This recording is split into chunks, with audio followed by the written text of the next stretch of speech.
Le retable de Roderne, c'est une œuvre de la Renaissance, un objet de dévotion qui était présenté sur un autel dans l'église de Roderne et elle est entrée dans les collections de la ville de Sélestat au XIXe siècle, dans les années 1860. C'est le maire Knoll, le maire de Sélestat, qui l'a achetée pour figurer dans le musée qui devait ouvrir quelques décennies plus tard à Sélestat. Ce qui caractérise le retable de Roderne, c'est l'alliance entre une face sculptée et dorée et une face peinte, qui est un peu une marque de fabrique en fait de la peinture germanique et alsacienne de la deuxième moitié du XVe et du début du XVIe siècle. Quand les retables sont fermés, on a les deux scènes peintes à l'extérieur, qui invitent déjà à une certaine forme de contemplation, mais quand on ouvre le retable, en fait, on a des scènes sculptées et dorées et polychromes, ce qui est quand même un enchantement. Ça devait être extrêmement brillant, très lumineux, très visible en fait dans les tonalités des églises du XVe et du XVIe siècle. Ça devait prendre extrêmement bien la lumière. En fait, c'est une sorte de trésor à l'intérieur d'une très belle boîte peinte. La restauration du retable de Roderne, c'est vraiment un projet d'ampleur qui aurait dû avoir lieu pour la réouverture de la bibliothèque humaniste en 2018. Le projet était très complexe. On a dû donc reporter cette restauration en 2023 et donc le retable de Roderne est parti des réserves de la bibliothèque humaniste en décembre 2023 et il a passé 24 mois dans 2 ateliers de restauration, un en Bourgogne puis ensuite à Paris.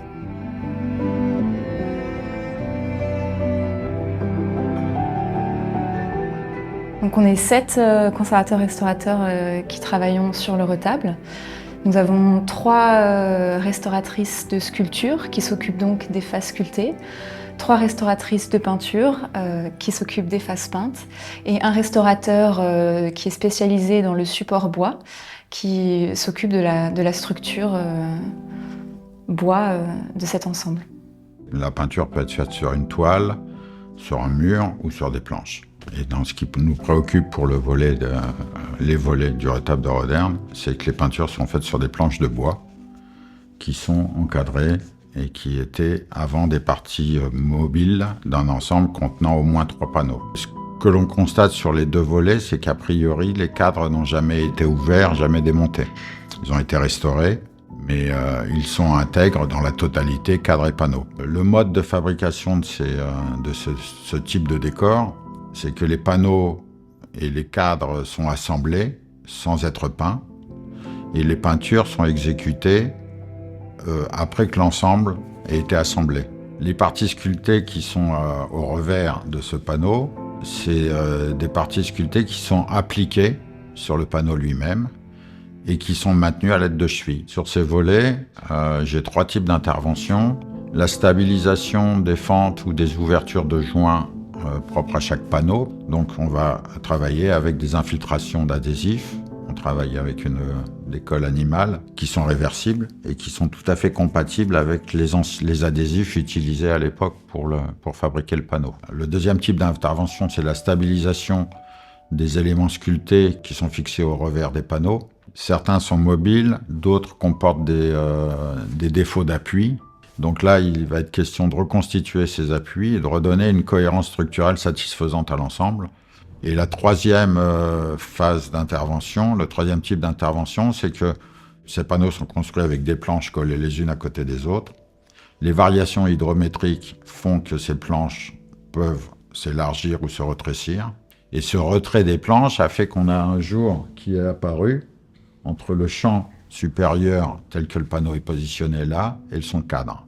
Donc il y a un petit défaut de maintien qui n'est pas très grave pour la conservation structurelle de l'œuvre, mais il y a surtout un côté esthétique gênant dans la mesure où les volets étant visibles des 2 faces, si on a un jour entre le panneau et le cadre, esthétiquement, faut essayer de corriger ça. Comme on ne peut pas démonter le cadre, il faut travailler avec les espaces disponibles. Donc on va, au lieu de coller un morceau de bois sur toute la longueur, on va faire ce morceau de bois en plusieurs pièces qui va pouvoir être ajusté et assemblé au fur et à mesure. Et quand tous les morceaux de bois seront bien ajustés, ils vont être tous retirés. Je mettrai en place un adhésif et on pourra les coller sur le champ en les maintenant afin qu'ils restent collés au panneau. On doit pouvoir retirer une restauration sur un objet sans que l'objet porte de traces de la restauration qui vient d'être retirée. Pour la couche peinte, ce qui s'est passé après le transport, c'est qu'on a refixé certaines écailles qui étaient en soulèvement, donc qui n'étaient pas stables. On a refixé, ensuite on a dépoussiéré. Après, on a fait des tests de décrassage pour retirer tous les dépôts de surface, la crasse, ce genre de choses. On a fait d'autres tests pour retirer tout ce qui est vernis et repeint, qui était très oxydé, disgracieux et débordant. Quand tout ce qui est crasse et vernis oxydé est retiré, il faut savoir que la résine est jaunie et oxydée, donc en effet, plein de détails sont masqués. Et quand on retire cette couche de vernis oxydé de repeint, on retrouve beaucoup plus de nuances, beaucoup plus de petits détails. Je pense par exemple aux ailes de l'ange ou à certaines mèches de cheveux sur des habits. Sur certains drapés, par exemple celui de la Vierge, on retrouve aussi des traces du dessin préparatoire. On retrouve tout ça après avoir enlevé ces couches et je trouve que c'est vraiment un moment magnifique des différentes étapes de travail.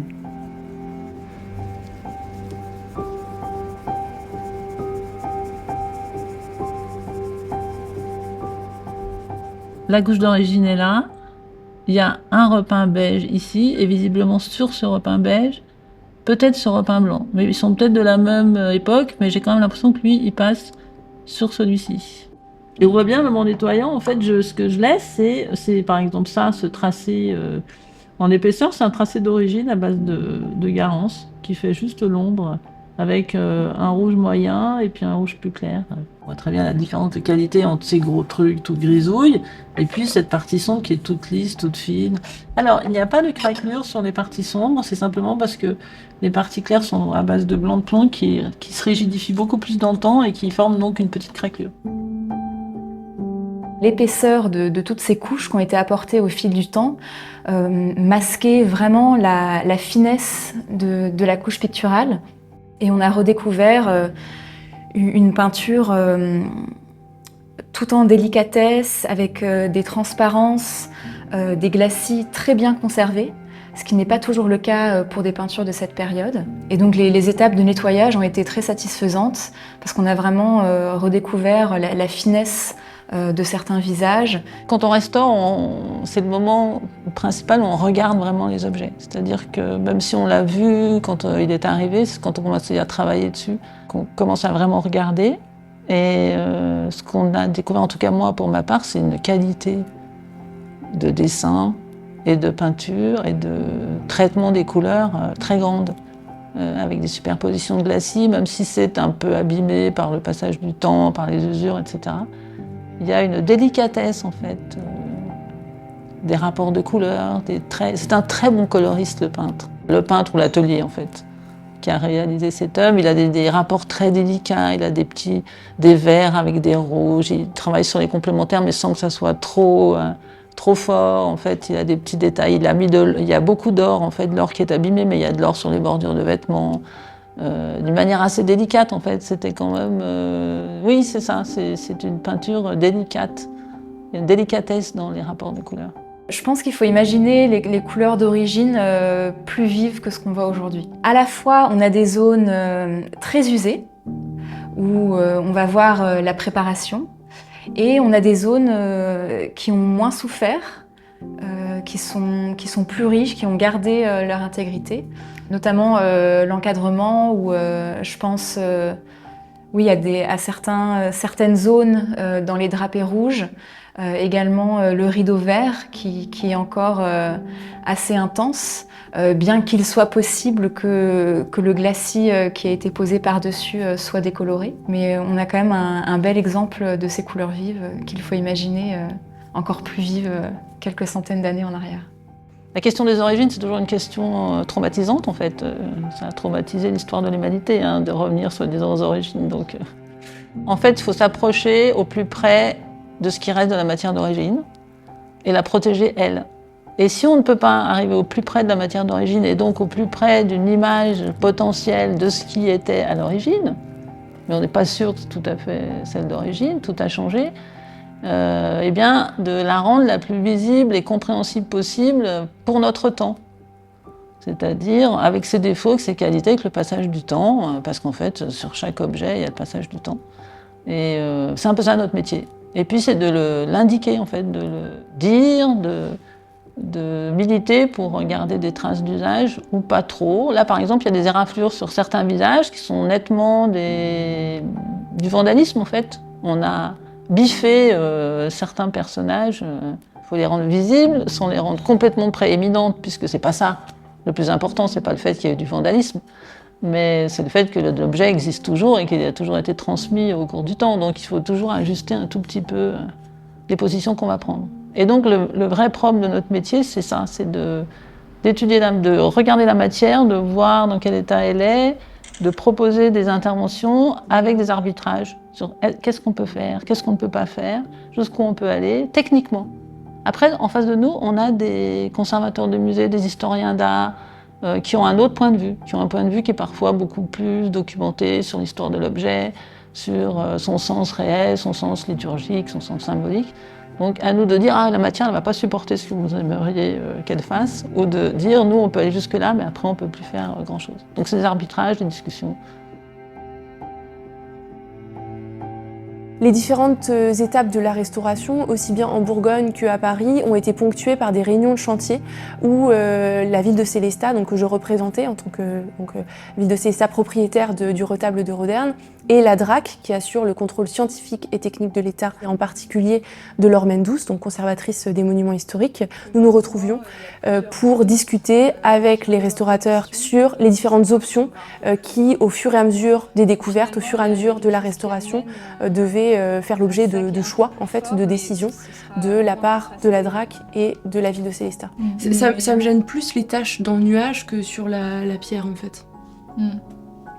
Je trouve que là c'est vraiment très très jaune au-dessus et que justement on perd le contraste, on comprend pas que c'est un ciel, on a presque l'impression qu'il y a des... Enfin, on voit presque autre chose que ce qui est montré dans le tableau en fait. On a presque l'impression qu'il y a derrière des végétaux qui coulent, du lierre ou autre chose et du coup je trouve que ça trompe un petit peu le... Oui, je vois ce que vous voulez dire, ouais. Enfin, je sais pas ce que... Ouais. On peut essayer de les casser pour ne plus qu'elles fassent forme, qui tombent et qui pourraient se confondre avec les végétaux qui tombent à côté. C'est vrai que de les estomper un petit peu, ça renforcerait la perspective aussi. Je pense qu'on a du mal à voir aussi. Là c'est un peu bouché quoi. Ouais. Là voilà, j'ai vraiment mis le ton de base assez vif dans toutes les lacunes. On trouvait avec Juliette et Françoise que ça c'est quand même un peu usé et taché, enfin que le niveau d'usure était un peu fort. Je vois ce que vous voulez dire, mais vraiment avec l'architecture autour, j'ai un peu peur que ça fasse quand même bizarre. On n'est pas obligé de les retoucher aussi intense que la matière originale. Un léger glacis peut suffire. Ok. Quand les personnes vont regarder cette œuvre, ils vont regarder normalement les personnages et puis autour et puis encore plus autour, mais de là à vraiment se pencher sur est-ce que la marche va vraiment gêner la vision de l'œuvre dans sa globalité, je sais pas. J'ai pas forcément l'impression. Toutes les parties avec de l'herbe, ça va être voilà, ça va sortir assez bien, même si on s'attendait, on savait. Très usé. C'est très usé, mais bon, au moins ça voudra dire quelque chose. Oui. Parce que là, il y a tout un travail à la gouge pour faire... Des brins d'herbe. Voilà, c'est ça.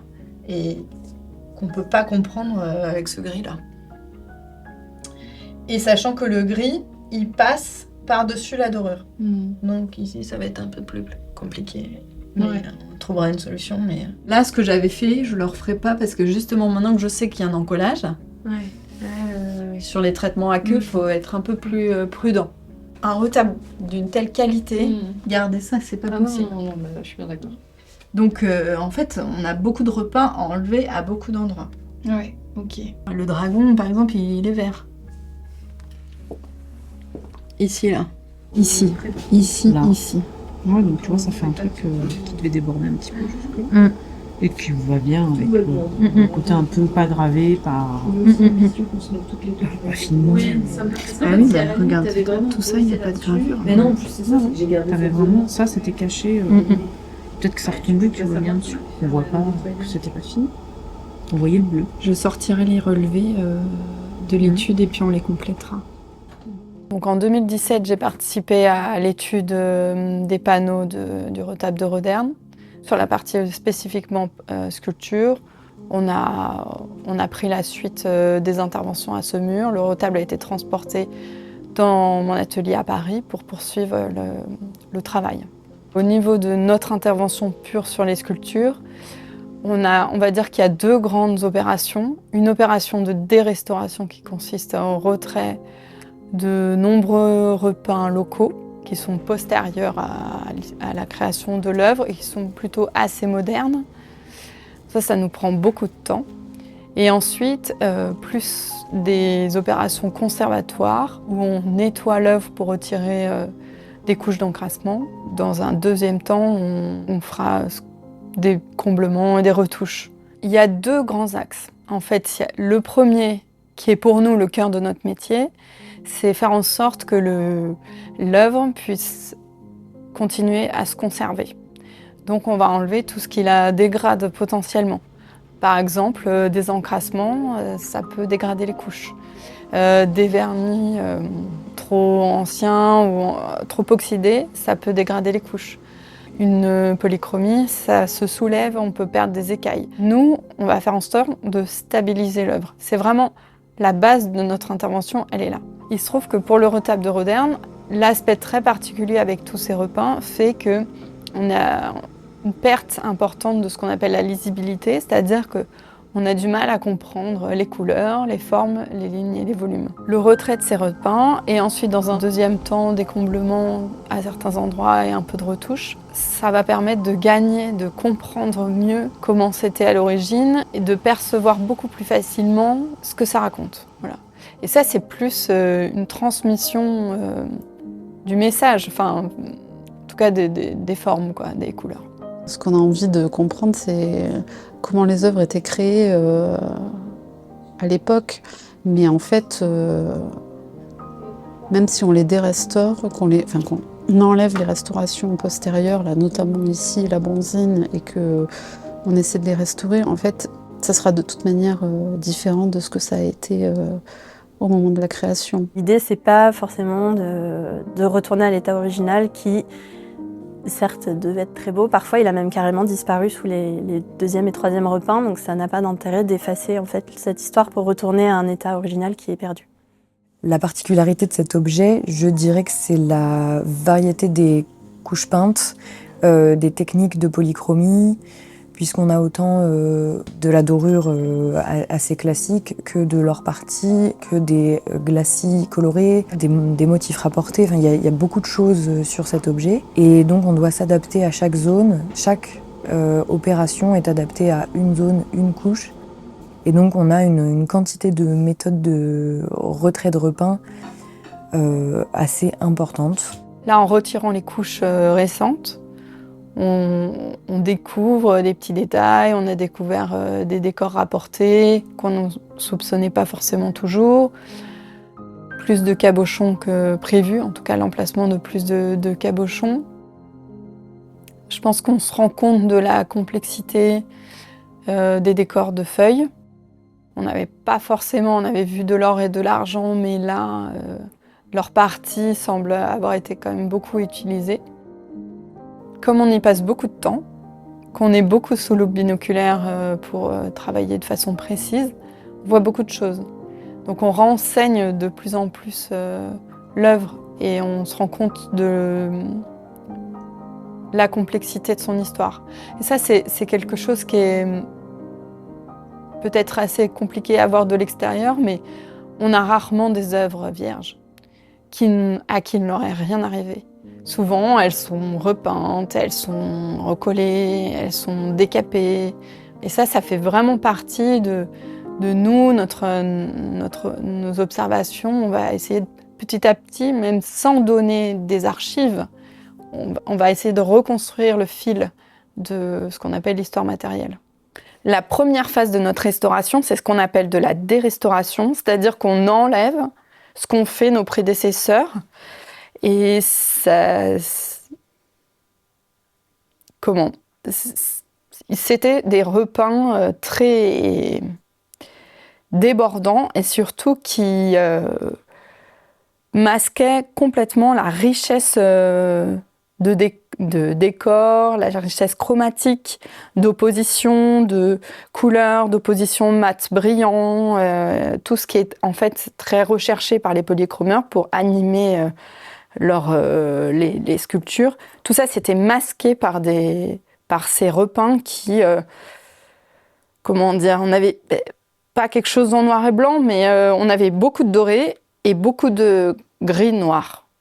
C'est vrai que petit à petit, au fur et à mesure qu'on avance dans la restauration, on retrouve du bleu, on retrouve des motifs qu'on ne voyait plus, on retrouve des feuilles d'argent certes très usées, mais qui nous permettent de comprendre que la polychromie avait été quand même assez pensée pour rendre tout ça très lisible. Les sculptures, on puisse comprendre leurs habits très facilement, alors que quand on a commencé ce travail, il y avait des grandes plages à la peinture dorée qui rendaient difficilement compréhensibles toutes les parties, revers, face, revers, galon, voilà.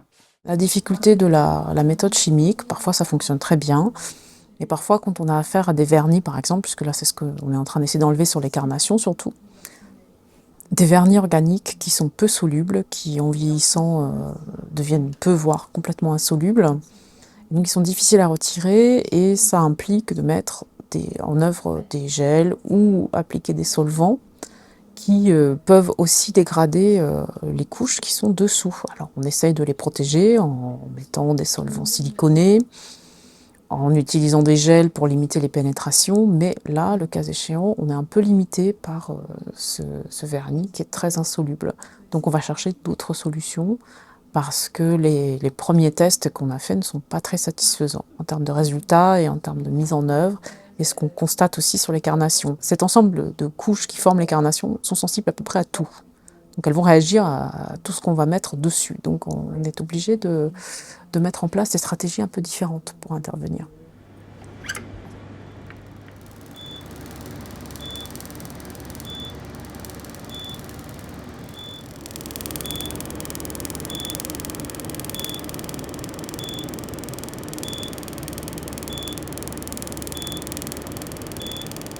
Donc après le retrait des repeints postérieurs à la création, on a exploré de façon importante la question de l'épais vernis oxydé qui recouvre toute l'œuvre, sans résultat probant ni par voie chimique, ni par voie mécanique, ni par voie combinée. Et donc on a changé d'orientation. Et on s'est plutôt intéressé à l'utilisation de laser au pluriel. On a fait, après la réalisation de tests qui ont été validés par la conservation, on a décidé d'utiliser 2 types de lasers. Le premier laser a permis de retirer le vernis sur les dorures, sur les parties vertes. Donc là, le revers du manteau, le dragon, et les pelouses des parties inférieures. Et ensuite, un deuxième laser a été utilisé dans un second temps pour traiter les carnations, donc les visages et les mains.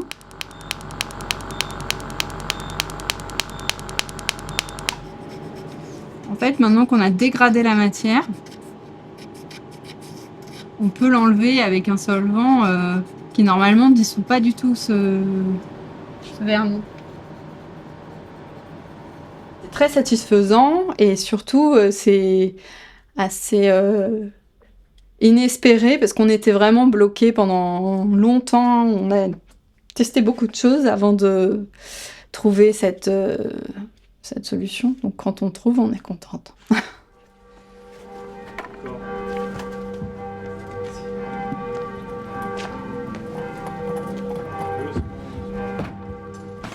Ce retable a prolongé un petit peu sa durée de vie, justement par une restauration qui a permis d'intervenir sur le support bois, qui a permis aussi d'intervenir sur tout ce qui pouvait nuire à la bonne conservation dans les années futures. On espère donc que ce retable n'aura pas besoin d'être restauré dans les 50, voire 60, 70 ans à venir. Cette restauration a aussi permis d'améliorer la connaissance approfondie de cette œuvre, la connaissance physique de son histoire bien sûr, mais aussi des événements que le retable a traversés. Je pense notamment à des restaurations, des retouches antérieures. Les restauratrices et le restaurateur ont aussi documenté toute la durée de l'intervention, les différentes phases de la restauration, ce qui sera vraiment très très utile pour les restaurateurs qui dans 60, 70 ans reprendront le travail de restauration qui sera probablement nécessaire à ce moment-là.